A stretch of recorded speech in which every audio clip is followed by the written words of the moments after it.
All right, thanks for joining me again. Another quick and easy watercolor painting. We're doing some fall foliage again today, and putting some yellow in here. And we're going to build up multiple layers here today. So we're going to do some yellow, and I'm going to put quite a bit of yellow in there. And I'm not going to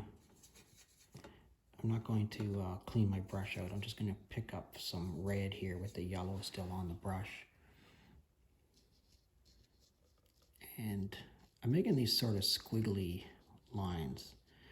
And I want you to, think about, the jaggedness of trees. They're not very straight across the top. This is from a sketch I did in a park that's not too far from my house called Presqu'île Provincial Park. And Presqu'île is right along the shore of Lake Ontario. And I'm going to rinse my brush off now. I'm going to pick up some green here. And I'm going to try to keep my green away from my red, because these are green. These trees are very green still. I don't know why, but it's sort of mid-fall here where I am. And we're going to keep that away from there if we can. It's mid-fall here, and we still have quite a few trees that haven't started to change, and it's kind of spectacular, to be perfectly honest with you. I'm going to pick up some Payne's gray here, because there's a little bit of a shoreline across here, and there's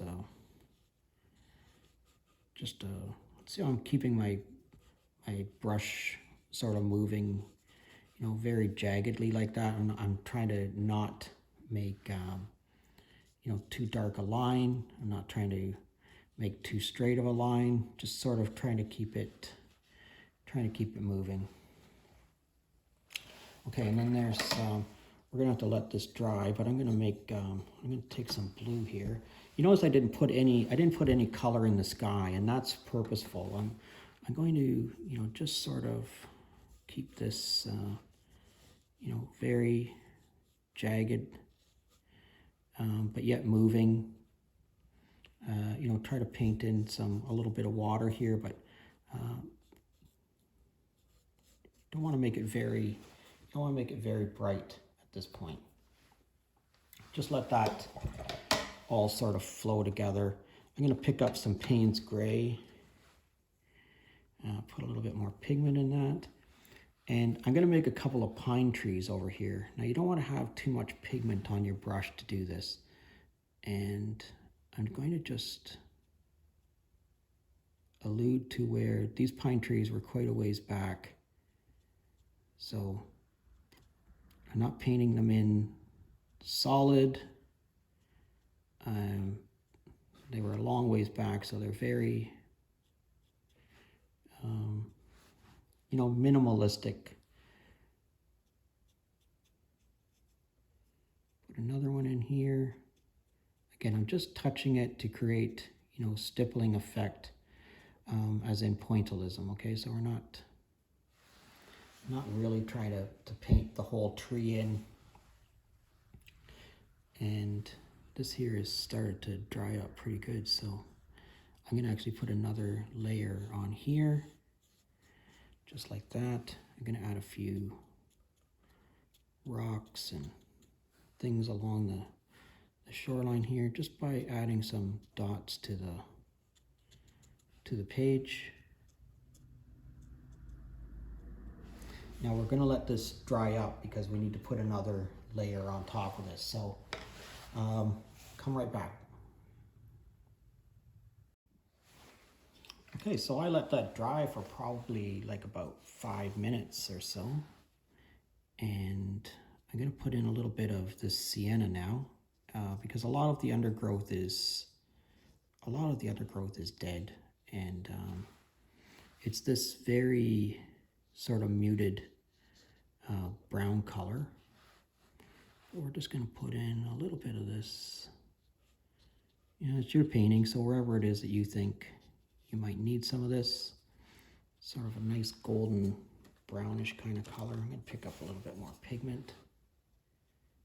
Just bump that color up a little bit there. A little bit of sandy beach across here. All right, that's not too bad at all. Okay, that's good. Now I'm going to mix up, I'm going to take a little bit of this red that I had before and mix it with some of my yellow that I had here and get a good orange color. And I'm going to use this orange color in some of these spaces.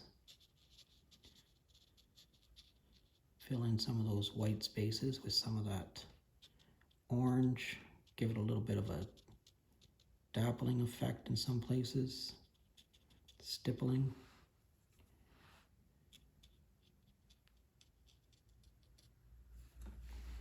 All right. Just like that. It's not too bad at all. Pick up a little bit more of this orange. Put it into some of these areas here. You want to try to keep it from getting muddy. You know, you don't want it to be sort of a muddy, mucky mess. All right, that's not too bad. Let's let that dry. Okay, so that dried up quite nicely.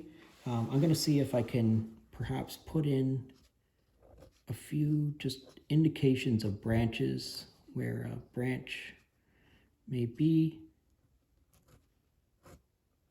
you know, or where a tree limb might be.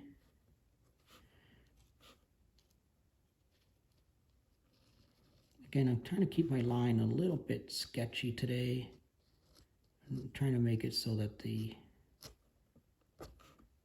you know, the indication of a tree is there, but not necessarily every single branch. And lifting off like that creates a really nice sort of pointed effect.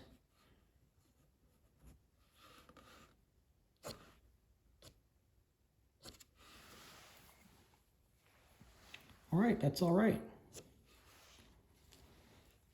Thanks for joining me today. If you're currently a subscriber, I thank you very much. And if you're not currently a subscriber, you know, please consider subscribing to my channel. I'd love to hear from you. If you have a request or a question or a comment, please leave it in the comment section. Thanks a lot, and I'll see you again real soon.